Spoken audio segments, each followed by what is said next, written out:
Marvin Elkind wasn't only his driver, he was also his close friend.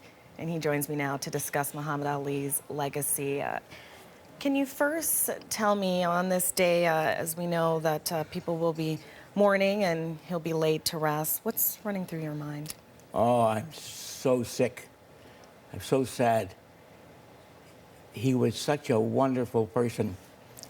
I had a very dark past in certain ways, and it was mentioned to him, and he always used to say to people that came back to me from other people, I like him. You've shared some private moments with Ali. What was your fondest memory? Well, my fondest memory was when he had me at his farm in Michigan for my 70th birthday, and he gave me this gold bracelet as a gift. Wow. That was my fondest moment. What did you think? You got a gift from the great Ali. I never take it off. Can I get you just to hold that up again? Sure. And what did he say to you when you received that gift, He that said, gold bracelet? Thanks for what you did for me. Happy birthday. Amazing. And you wear it every day without fail. 24/7. Huh. How did you come to meet Ali and become his driver? I was always very close with people in the boxing business. George Chuvalo is my very dear friend. I'm the godfather to some of his grandchildren. In 1965, George fought Floyd Patterson in New York. And we all stood, everybody that was at the fight, including the great Joe Louis, Muhammad Ali, everybody was there. We all stood at the Lowe's Midtown Hotel across the road from Madison Square Garden. When I drove Mr. Jimmy Hoffa in the 50s in New York, our office was in the Lowe's Midtown, and we lived in the Lowe's Midtown. Now, I met Muhammad in the elevator this time here. We were coming down together. I'll never forget, he looked fantastic, wearing a double-breasted gray silk suit.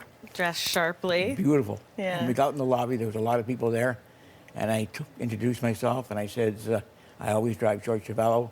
When you come to Toronto, please look me up. George Chuvalo, his competitor. Not at that time. Not at that time, but became his competitor. A year later, yes. yeah. Yeah. So he said to me, this is in front of a bunch of people, he said, I'm not interested in knowing you, I'm not interested in you driving me, forget it. That was it. Then the next day, Joe Louis had a suite there at the hotel. He wanted one also, but there was none available. There was only one that wasn't filled, but it was reserved for somebody. So George Chuvalo's trainer said to Muhammad, he said, go speak to Marvin Elkind.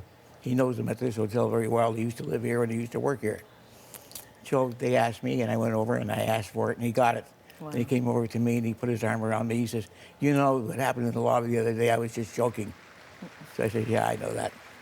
All right, we are watching the funeral of Muhammad Ali in Louisville, Kentucky. And as you can see, former U.S. President Bill Clinton is walking through the crowd. He will be one of the speakers at this funeral. There's a long list of speakers and legendary types speaking about this great Muhammad Ali.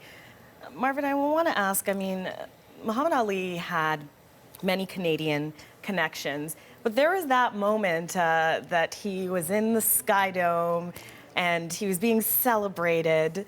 Before he got there, though, you have a story when you were driving him to the Sky Dome to be presented at a Toronto Argos game. He was presented during the halftime. I picked him up at the airport.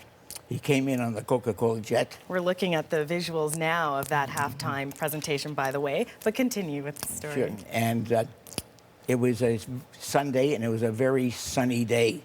So going down the Don Valley, it was very slow because of the sun. And Muhammad, when he'd be in the back of a limo, used to always like to open the window and stick his face out so people could see it and be shocked. Great sense of humor that way. Yeah. So we were going very slowly. Then we came to a stop. Some kids got out of a car on the Don Valley, ran over to our limo to meet Muhammad. Wow. Muhammad got out of the limo on the Don Valley and was signing autographs. Police cruiser pulled up beside of me, and the cop says to me, are you crazy? I'm going to give you a ticket. It'll take the rest of your life to pay it off. I said, officer, I'm very sorry. But Muhammad Ali got out. Where? I said, right over there. He says, well, be careful, take it easy, just relax.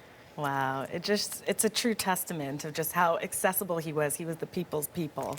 fantastic person. He never turned anybody down for autographs. He never turned anybody down. When he was here for a dinner we had for George in 1988, so the night before the big dinner, I had a private party for him, and some people came with their kids, and he picked up the kids and was holding them, and he shook everybody's hand, and he said everybody's autograph, and he was just fantastic. Yeah. What can I tell you? I mean, he was the greatest fighter that ever lived in the world, and just as great a human being. We have to leave it there, but thank you for sharing with us. Thank you very much. Appreciate it.